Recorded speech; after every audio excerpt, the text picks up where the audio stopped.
Halo teman-teman, terima kasih sudah klik video ini.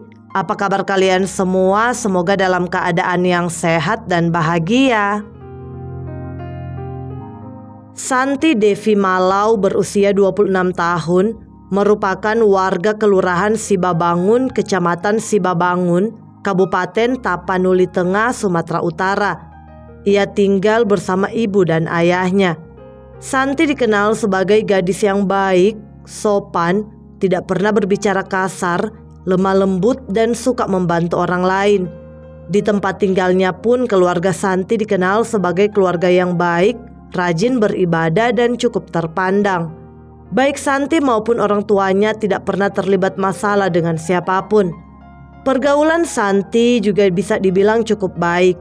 Sejak masih duduk di bangku sekolah hingga ke perguruan tinggi, Santi selalu belajar dengan giat, gak neko-neko, dan tidak bergaul dengan bebas. Meskipun ia memiliki banyak teman, namun pergaulannya positif dan ia tidak buru-buru ingin menikah. Menurut Santi, ia masih ingin menikmati masa mudanya, memiliki karir yang bagus untuk membanggakan kedua orang tuanya, serta membantu keluarga. Singkat cerita, sekitar tahun 2015 atau 2016, Santi lulus dari Universitas Negeri Medan. Setelah lulus, ia pun berniat untuk mencari pekerjaan.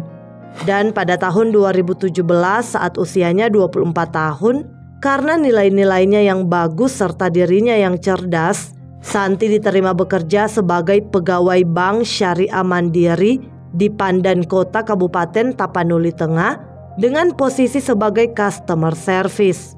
Tentu saja Santi sangat senang dan bangga dengan pekerjaan barunya itu. Dia mencintai pekerjaannya sehingga dia selalu bekerja dengan giat dan disiplin. Santi juga merupakan sosok rekan kerja yang baik dan menyenangkan bagi semua karyawan yang ada di sana.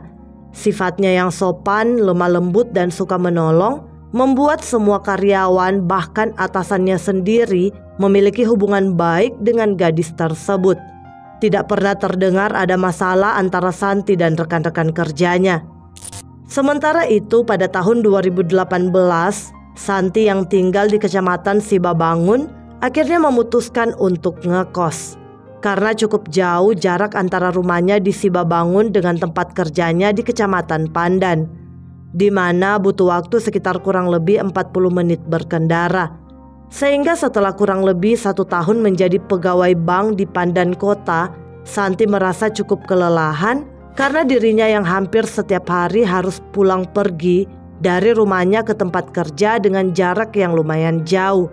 Selain itu takutnya dia juga nanti akan sering terlambat masuk kerja gitu loh.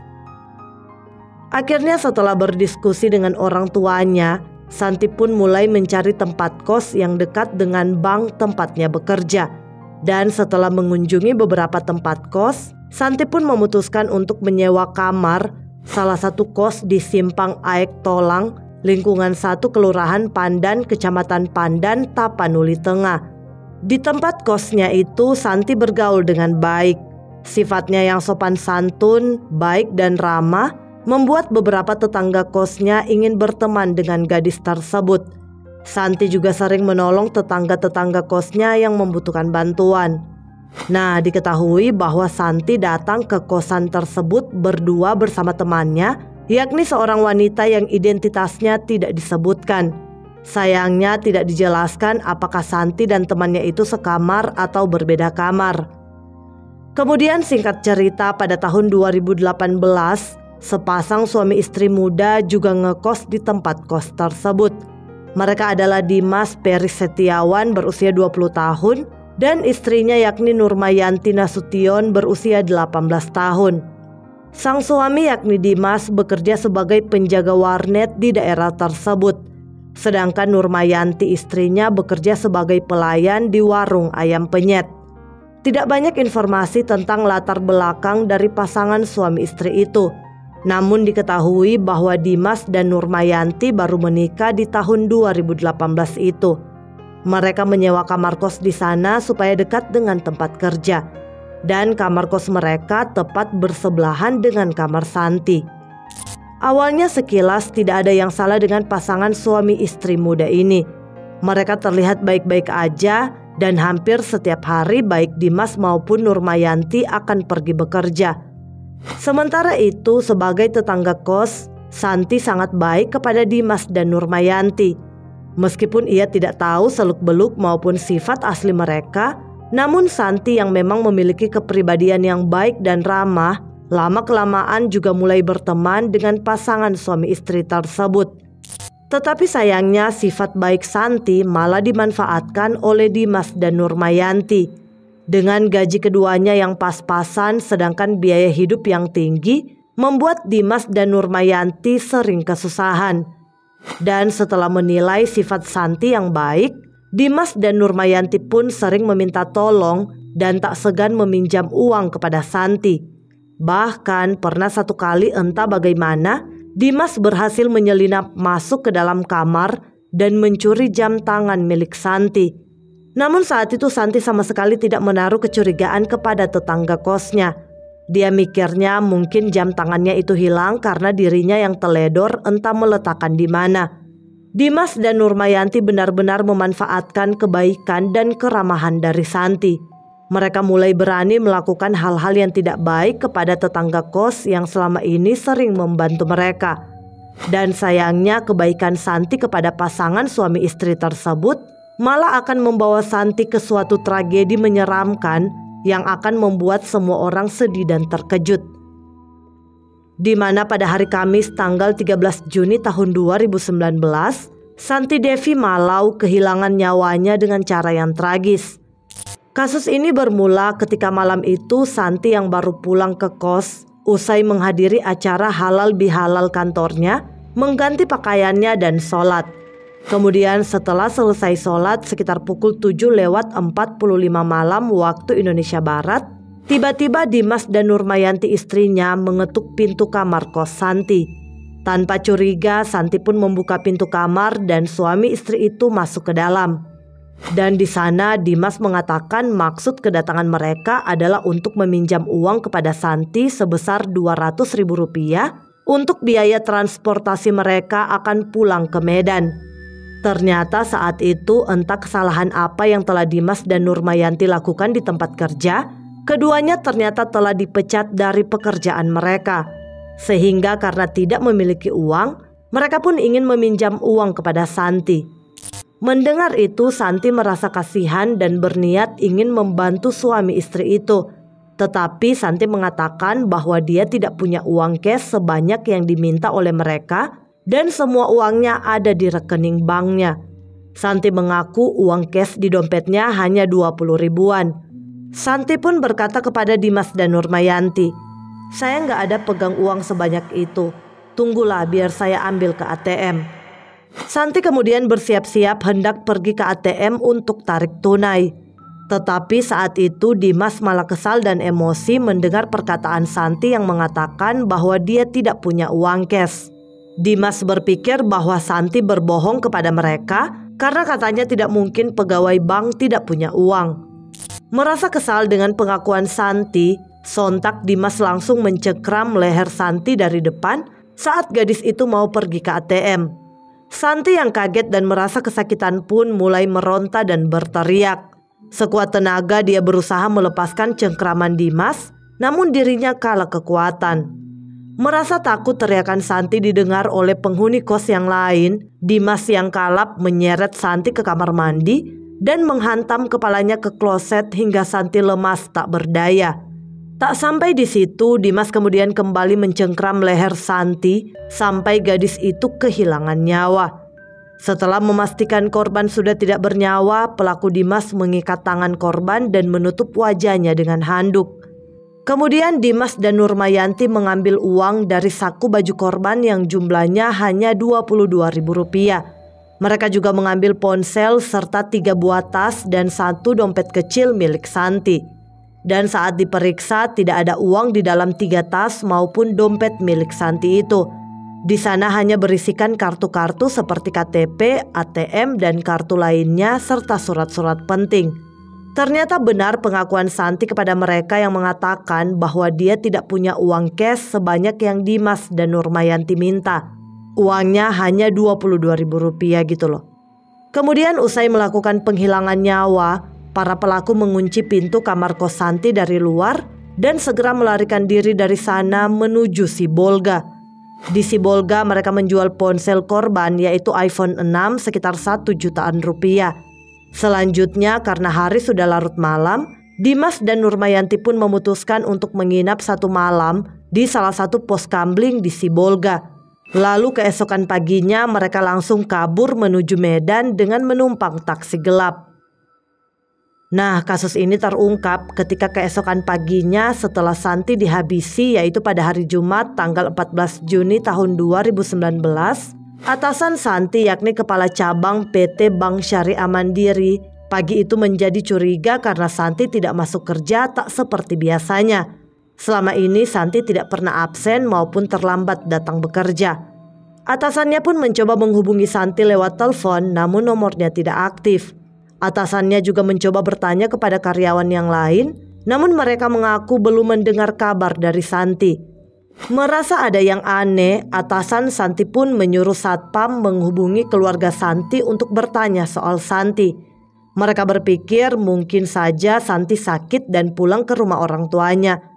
Tetapi saat dihubungi, orang tua Santi mengatakan bahwa Santi belum pulang ke Sibabangun.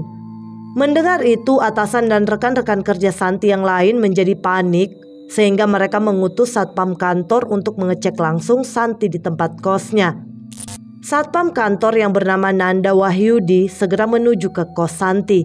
Sesampainya di sana, dia memperhatikan kamar kos Santi dalam keadaan sepi seperti tidak ada orang. Lampu di dalam kamar mati sedangkan lampu di luar dalam keadaan menyala. Nanda pun mencoba mengetuk-ngetuk pintu sambil memanggil Santi, tapi tidak ada jawaban dari dalam dan pintu dalam keadaan terkunci. Nanda kemudian melaporkan kondisi tersebut kepada atasannya dan selanjutnya atasan mereka menghubungi pemilik kos yang bernama Noni Simatupang untuk meminta tolong menyuruh anggotanya membuka paksa pintu kamar kos Santi karena mereka merasa ada yang aneh. Setelah mendapatkan izin, akhirnya rekan kerja Santi yang tiba di lokasi didampingi beberapa warga mulai mendobrak pintu kamar kosnya. Dan setelah pintu kamar terbuka, betapa terkejutnya mereka ketika melihat kondisi tubuh korban yang sudah terbujur kaku telentang di kamar mandi dengan tangan terikat dan wajah tertutup handuk. Mereka pun segera melaporkan hal itu kepada pihak kepolisian. Menerima laporan tersebut, tim gabungan Polsek Pandan dan Polres Tapanuli Tengah segera menuju ke lokasi untuk melakukan olah TKP serta mengevakuasi jasad korban ke rumah sakit guna pemeriksaan forensik. Dan dari hasil pemeriksaan TKP serta pemeriksaan awal pada jasad korban, polisi meyakini bahwa kematian korban adalah karena penghilangan nyawa. Kapolres Tapanuli Tengah melalui Kasat Reskrim AKP Dodi Nainggolan mengatakan dari hasil visum ditemukan bekas cengkraman di leher, ada bekas cakaran di wajah, serta bekas ikatan tali di pergelangan tangan korban. Selain itu, polisi juga menemukan bahwa barang-barang berharga milik korban seperti ponsel dan dompet telah hilang.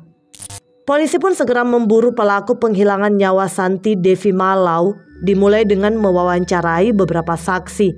Dan dari keterangan para saksi, kecurigaan polisi tertuju kepada pasangan suami istri yakni Dimas dan Nurmayanti yang tak lain merupakan tetangga sebelah kamar korban. Mereka curiga karena Dimas dan Nurmayanti yang tiba-tiba menghilang dari kos dan ada seorang saksi yang mengaku sempat melihat mereka masuk ke dalam kamar Santi pada malam sebelum Santi ditemukan terbujur kaku. Dengan informasi penting itu, akhirnya tim gabungan Polsek dan Polres Tapteng segera melakukan pengejaran terhadap pasangan suami istri itu yang telah melarikan diri. Namun dalam pencarian terhadap pelaku, petugas sempat hampir salah tangkap, di mana yang diamankan rupanya teman pelaku yang ciri-cirinya hampir sama dengan pelaku Dimas. Kemudian Polres Tapanuli Tengah berkoordinasi dengan Ditreskrimun Polda Sumatera Utara dan melacak keberadaan pelaku yang diketahui berada di sebuah tempat di kota Medan. Dan pada hari Selasa tanggal 18 Juni tahun 2015 sekitar pukul 5:30 sore waktu Indonesia Barat, tim gabungan berhasil menemukan keberadaan pelaku dan langsung melakukan penangkapan. Dimas dan istrinya ditangkap saat sedang bersembunyi di rumah keluarga mereka di daerah Marelan 4, Medan Deli, Kota Medan, Sumatera Utara. Namun dalam proses penangkapan, sang suami yakni Dimas berusaha melarikan diri yang membuat petugas mau tidak mau menghadiahinya 1 peluru timah panas terukur. Keduanya pun segera dibawa kembali ke Tapanuli Tengah guna pemeriksaan lebih lanjut. Dan saat itu Dimas serta Nurmayanti yang tidak bisa mengelak dari bukti-bukti yang ada mengakui perbuatan mereka yang telah menghabisi serta merampok barang-barang berharga milik Santi. Mereka mengaku motifnya adalah karena desakan ekonomi sehingga mereka berniat meminjam uang kepada korban.